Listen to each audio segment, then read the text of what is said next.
Okay. Hi, Heather. How are you doing today? I'm pretty good. How are you? I'm good. I know we spoke probably a month ago last time. Yes. About a month ago. And how did you like the last session? It was good. It was really helpful. It was helpful. And I know we talked about some resources last time, so we'll also get into that a little bit later throughout the interview. But since that was just your first intake interview, I kind of want to just dive a little bit deeper with you. So going back, I have some notes here from last time. Just going back, I know that you mentioned that you were adopted. Yes. Yeah. So I'm just gonna dig a little bit deeper into that today. So what age were you when you got adopted? About 9 years old. 9 years old. And how did getting adopted make you feel? For the longest time, very unwanted, I guess, by my biological family, and just kind of thrown on to another family, I guess. Just kind of felt like I was being just kind of pushed to them, I guess, if that makes sense. Yeah, it does. So when you did get adopted, did you immediately, how did that work? Were you in the foster care system for a while and then? I was in the foster care system for about 1.5 years, 2 years, but it was very, on and off, I guess, because my biological parents kept on trying to fight for custody and then losing that custody once they got, drug tested and stuff like that. Okay. Did you want to go live with your biological family? At the time, yes, because I thought I was a child, and I was like, you guys are taking me away from everything I know, my family, all this stuff. So when you got adopted, how'd that make you feel? Did you feel wanted by that family? Yes, but no, because I did have a younger brother, and everyone kind of always, told me that I was only adopted because my baby brother was the one that everyone wanted instead. So he's biological to you? Yes. Okay. And so throughout your life, being, with him, you feeling like you're in his shadow, has that still been an issue in your life? Or? Sometimes, yes. Yeah. I've grown out of that mostly, but it's still always kind of in the back of my mind a little bit. Just or I always kind of feel like the black sheep, I guess, of the family. That's understandable. So would you say that being adopted has affected you in a negative or a positive way? Or it could be either. I think a little bit of both. Honestly, it's definitely helped me, I guess, obviously financially and then stability-wise, yes. Because I couldn't imagine my mental health, what it'd be like if I was still with that kind of lifestyle. Mm-hmm. But I think that it definitely, I still will always kind of have that that trauma and that feeling of instability no matter what, I guess. Yeah, no, that makes sense. Okay,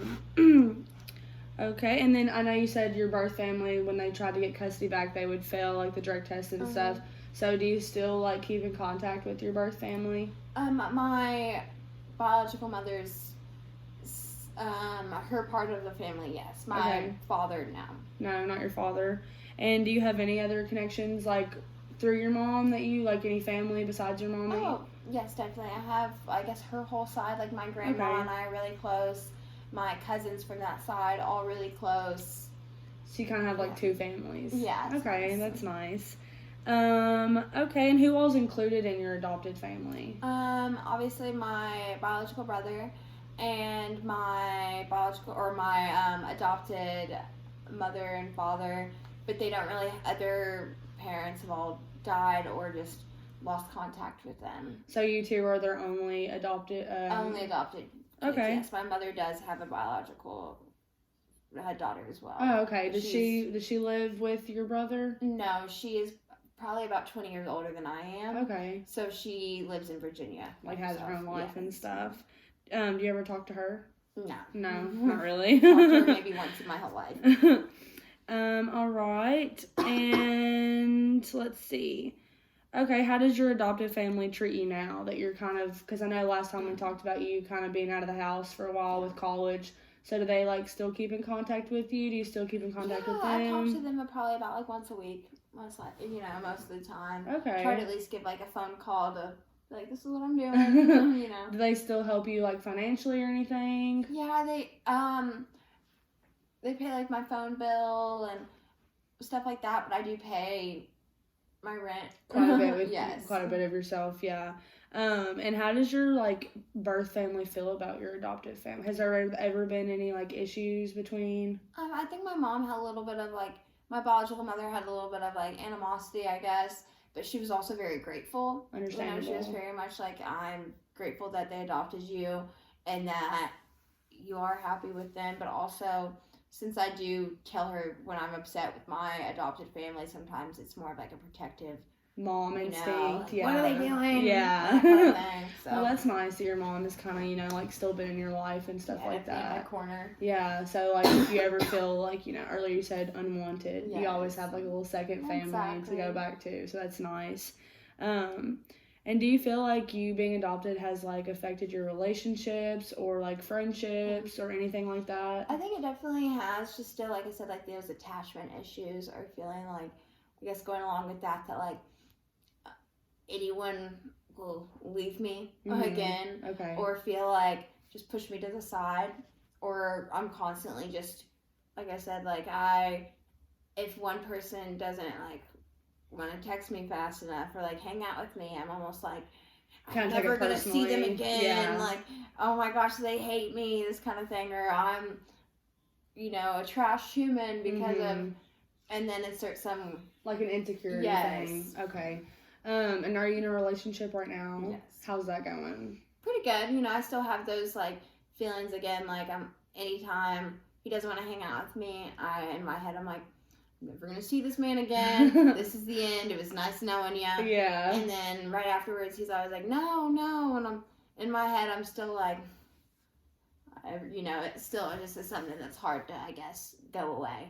So he does like accommodate and reassure you and stuff like that. He definitely gets annoyed with it though, but rightfully so, I guess. Yeah, well, that's nice. And other than that, do you feel like you have any like just in general like connecting with people or feeling like that with everybody? Thing is, I'm really good at becoming friends with people and like connecting with people, but then like I said, I still have that like kind of hidden anxiety that like everyone secretly hates me. Yeah. Or doesn't like love me as much as I love them, I guess. How do you think like maybe some ways we could try to like get that out of your head, because that's not a good feeling? No. Maybe like, I don't know, we could like write a sentence over and over again every day, or like write 5 things you like about yourself, or just something to make you feel better about yourself. One thing I have been trying to do, because I know last time we talked about kind of like resources and stuff, but one of the things I have been doing is like journaling a lot, like you said, like kind of sometimes I like will make a list of like I'll start with like my positives of each day, and then we'll make sure my positive list is always longer than my negative list. Yeah. And if I do have something to say about like someone when I journal, it's always like this is how I felt, but this is how I see it after I've written about it. Get out of that mode. Yes. That's nice, yeah. So that's definitely helped. It's a really good technique to do. And then just like bouncing back on those resources that we talked about last time. I know we talked about maybe getting on like some different medicine, because you said you didn't like the last medicine you had taken. But that's just up to you if you want to or not. And then we could also get you into some therapy if you'd like.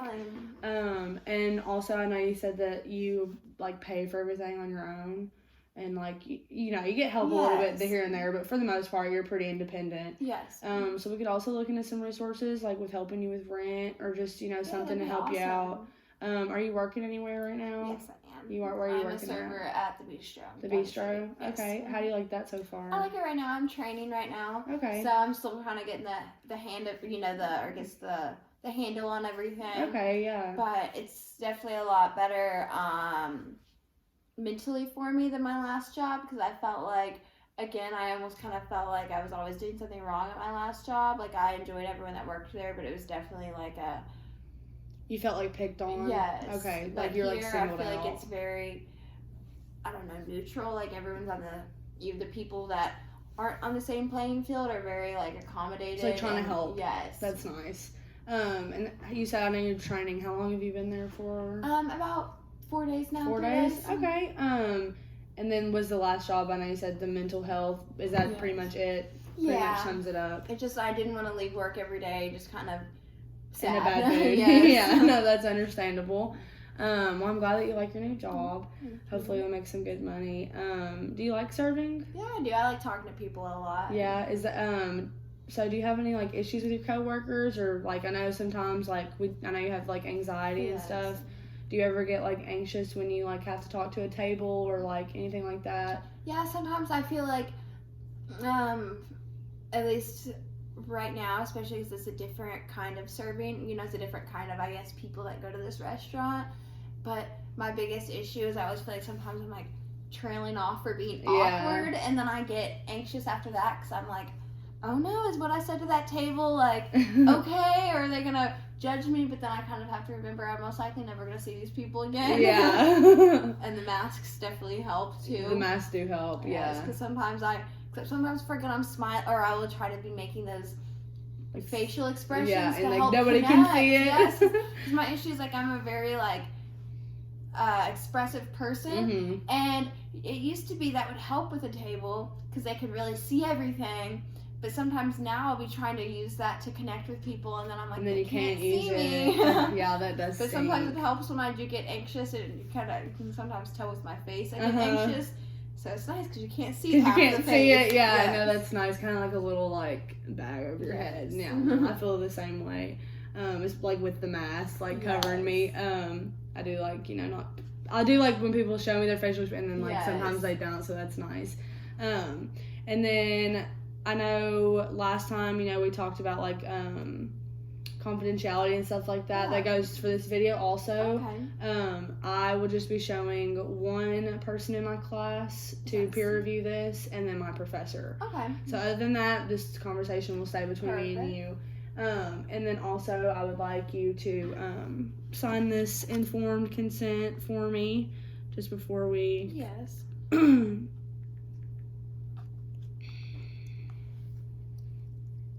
Thank you. Of course.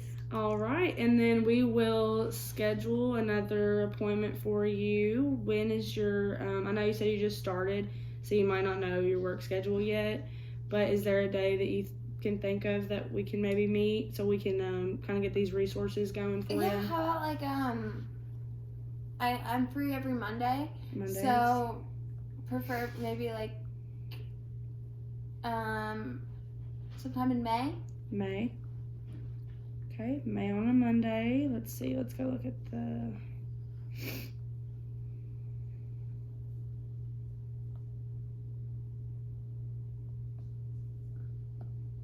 Okay. Does the 10th sound okay? Definitely. Yeah?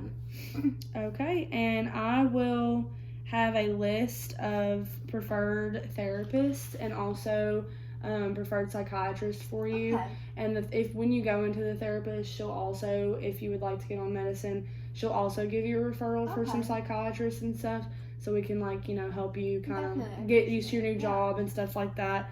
So I will have that list ready for you next time that we meet.